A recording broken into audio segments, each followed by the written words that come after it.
আর কয়েক ঘন্টার অপেক্ষা, আর কয়েক ঘন্টা পরে কলকাতার শহীদ মিনারে পীরজাদা নওশাদ সিদ্দিকী তিনি অধিকার সমাবেশ করবেন এবং আইএসএফ এর প্রতিষ্ঠা দিবস। এবং আইএসএফ নেতাকর্মীদের দাবি যে আজকে হাজার হাজারের কথা আর নয়, আজকে লক্ষ লক্ষ মানুষের কথা। এই শহীদ মিনারের মাঠে আজকে কার্যত লক্ষ লক্ষ মানুষের জমায়েত হবে এবং এই যে শহীদ মিনারের মাঠ রয়েছে সেই মাঠটা রীতিমতো শর্ট হয়ে যেতে পারে। হ্যাঁ, এবং কালকে থেকে আমরা আইএসএফ নেতাদের মুখে একটাই কথা শুনছি যে আজকের এই অধিকার সমাবেশের মঞ্চ থেকে তাদের একটি চমক রয়েছে। এবং সেই চমকটা কি?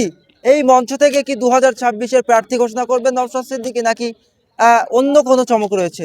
আজকের দিনটার জন্য বাংলার যারা সাধারণ মানুষ রয়েছে তাদের জন্য আজকের দিনটা অন্তত গুরুত্বপূর্ণ দিন, কারণ এই অধিকার সমাবেশ থেকে নওশাদ সিদ্দিকী একটি বড় চমক দেখাবে। এবং সেই চমকটা কি হতে পারে আমরা কথা বলবো। এই মুহূর্তে রয়েছেন ভাঙড়ের আইএসএফ নেতা খলিলুর রহমান, তার কি বক্তব্য, কতটা চমক এবং কি চমক রয়েছে আমরা শুনবো। এই অধিকার সমাবেশ আর কতক্ষণ পর আপনাদের? 10টা থেকে শুরু হওয়ার কথা আছে। তো আমাদের অলরেডি বাইরের জেলা থেকে লোক আসা শুরু করে দিয়েছে। ভোর মানে 4টে থেকে দেখছি লোক এখানে আসা শুরু করেছে। আমি রাতের বেলা এখানে ছিলাম, তো দেখলাম যে লোক এসে সব আশেপাশে ভর্তি হয়ে আছে। শুধু আমাদের বিধায়ক সাহেবের অপেক্ষায় তারা মানে সাইডে দাঁড়িয়ে আছে। তবে আজকে যে সমাবেশ ইতিহাস 2026-এর নতুন ইতিহাস তৈরি করবে। গত 2025 সালে আমাদের বিধায়ককে আসতে দেয়নি, আমরা সবাই কষ্ট পেয়েছিলাম। এবারে সেটা আর হচ্ছে না। এবার আমাদের বিধায়ক এখানে আসছে, আমাদের নেতা আসছে তিনি, আর তার সাথে সাথে এবারে সমর্থকও অল পশ্চিমবঙ্গের প্রত্যেক জেলা থেকে আসছে। গতবারে আসতে পারিনি, আমাদের নেতা সাহেবও আসতে পারিনি, অন্য আদার্স পাবলিকও সেইভাবে আসতে পারিনি। এবারে কিন্তু আমরা ইতিহাস তৈরি করব। আমরা কাল থেকে যারা আইএসএফ এর নেতৃত্বরা রয়েছে তারা বারবার যেটা বলছে যে আজকের দিনে অন্তত কিছু একটা চমক রয়েছে এই শহীদ মিনারের স্টেজ থেকে। সেই চমক কি আজকে বাংলার মানুষেরা জানতে পারবেন? অবশ্যই অবশ্যই জানতে পারবে।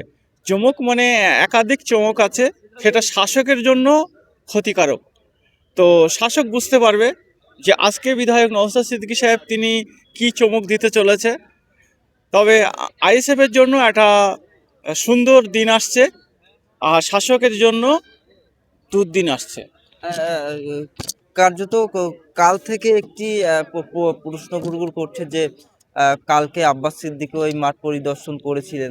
এক মঞ্চে কি এবারে দুই পীরজাদাকে দেখা যেতে পারে? কারণ আইএসএফ এর সমর্থক কর্মীদের একটা আশা রয়েছে যে এক মঞ্চে আজকের দিনে অন্তত দুই ভাইজানকে তারা দেখবে। হ্যাঁ, কালকে আমরা পার্সোনালভাবে জিজ্ঞেস করেছিলাম, ভাইজান আসবে বলেছে। ভাইজান বললেন যে আমিও কালকে এই মঞ্চে থাকবো। তো দুই ভাইজানই আসছেন, আব্বাস ভাইজান ও নওশাদ ভাইজান, দুই ভাই থাকবে এখানে। এবং আরও গুরুত্বপূর্ণ ব্যক্তি কিছু আসতে চলেছে। তো আমরা একটাই কথা বলতে চাই যে ভাঙড়ের দেখানো রাস্তায় বাংলার সমস্ত মানুষ এখন হাঁটছে। আগামী দিনে দেখবেন টোটাল ভাঙড়, মানে আপনি ভাঙড়টা দেখবেন টোটাল বাংলা জুড়ে ভাঙড় হয়ে গেছে। আমরা আজ ভোর থেকে দেখছি কার্যত যারা আইএসএফ সমর্থকরা রয়েছে বিভিন্ন প্রান্ত থেকে তারা এই শহীদ মিনারে তারা আসা শুরু করে দিয়েছে। অলরেডি অর্ধেকটা চেয়ার আইএসএফ কর্মীরা তারা কিন্তু ভরিয়ে ফেলেছে। হ্যাঁ, আমি নিজেই তার প্রমাণ।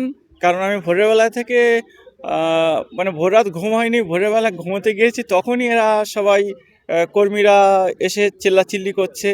বিভিন্ন নেতৃত্ব এসে যখন মিছিল নিয়ে ঢুকছে তখন আমার অলরেডি আর ঘুম হয়নি, আমিও সেখান থেকে ময়দানে আছি। কতটা মানুষের সমাগম হতে পারে বলে? কয়েক লক্ষ মানুষের সমাবেশ এখানে। আজকে হাজারের গল্প হবে না, আজকে লক্ষ লক্ষ মানুষের গল্প হবে। কারণ ভাঙড় থেকে 10,000-এর ঊর্ধ্বে মানুষ আসবে। এই মাঠের অর্ধেকটা লাগবে ভাঙড়ের লোকের। এইবার সারা বাংলার মানুষ আছে, মালদা, মুর্শিদাবাদ, দিনাজপুর, আপনার বীরভূম, বর্ধমান, 24 পরগনা, তো একাধিক জেলা থেকে মানুষ আসবে। তো আজকে আমরা যেটা দেখতে পাচ্ছি, নতুন ইতিহাস তৈরি হতে চলেছে। শুধু যে গতদিন যেরমভাবে আমাদেরকে আটকানো হয়েছিল এবং ভাঙড়েও কালকে থেকে একটা সন্ত্রাস তৈরি করার চেষ্টা করছিল, প্রশাসন তাতে অনেকটাই রুখে দিয়েছে। এবং এবারে যা আমরা দেখছি, যে হারে মানুষ বেরিয়ে আসছে, বাংলার অন্য একটা রূপ দিতে চলেছে। বাংলার মানুষ শাসকের পাশে থেকে সরে যাচ্ছে, কারণ শাসক শোষক হয়ে গেছে। বাংলার যারা দলিত, আদিবাসী, মধুয়া এবং মুসলিম, পিছিয়ে পড়া যারা জাতি আছে, তাদের জন্য কোনো কাজ তো করেননি, বরং তাদের সব সময় তাদের ক্ষতি করেছে। তো সেই জায়গায় দাঁড়িয়ে আজকে ইতিহাস তৈরি হবে নতুন করে 2026-এর। এই নতুন ইতিহাস সবাই দেখবে এবং রাজ্যের শাসক কাঁদবে, এটা আপনাদেরকে বলে রাখলাম। আজকের অধিকার সমাবেশে মূলত আপনাদের কি কি দাবি দাবা রয়েছে?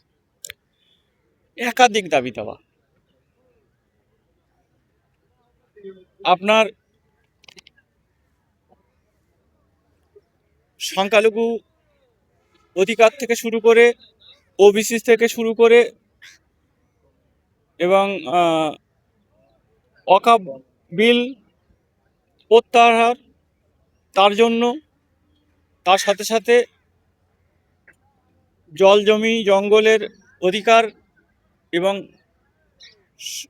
সমান সংবিধান অনুযায়ী সমস্ত সম্প্রদায়ের মানুষকে সমান অধিকার ফিরিয়ে দিতে এবং সমস্ত দুর্নীতিবাজদেরকে সাজা দিতে আজকে আমাদের এই ময়দানে আজ প্রতিবাদ। কি বলবেন যারা সাধারণ মানুষ আসবে তাদের উদ্দেশ্যে কি বার্তা দেবেন? সাধারণ মানুষকে একটাই কথা বলবো, যে অধিকার কেউ দেবে না, অধিকার আমাদের ছিনিয়ে নিতে হবে। তাই সমস্ত সম্প্রদায়ের মানুষ, যারা পিছিয়ে পড়া দলিত, আদিবাসী, শিখ, এসআই ও মুসলমান যারা আছে, সবাইকে বলবো নওশাদ ভাইয়ের হাত শক্ত করে তারা তাদের অধিকার ফিরে নিক, নইলে এই শাসক শোষক হয়ে আপনাদের লাইফ বরবাদ করে দেবে। তাই সবাইকে একটাই আমার বার্তা, যে নওশাদ ভাইয়ের হাত শক্ত করুন এবং নওশাদ ভাইকে আগামী দিনে এই পশ্চিমবঙ্গের রাজ্যের মুখ্যমন্ত্রী করুন। আপনারা সমস্ত সম্প্রদায়ের মানুষ আপনারা অধিকার পাবেন, চাকরি পাবেন, শিক্ষা পাবেন, স্বাস্থ্য পাবেন, নইলে আপনাদের জীবন শেষ করে দেবে এই শাসক। বেশ, আপনার নাম? আমার নাম খলিলুর রহমান, ভাঙড় বিধানসভা।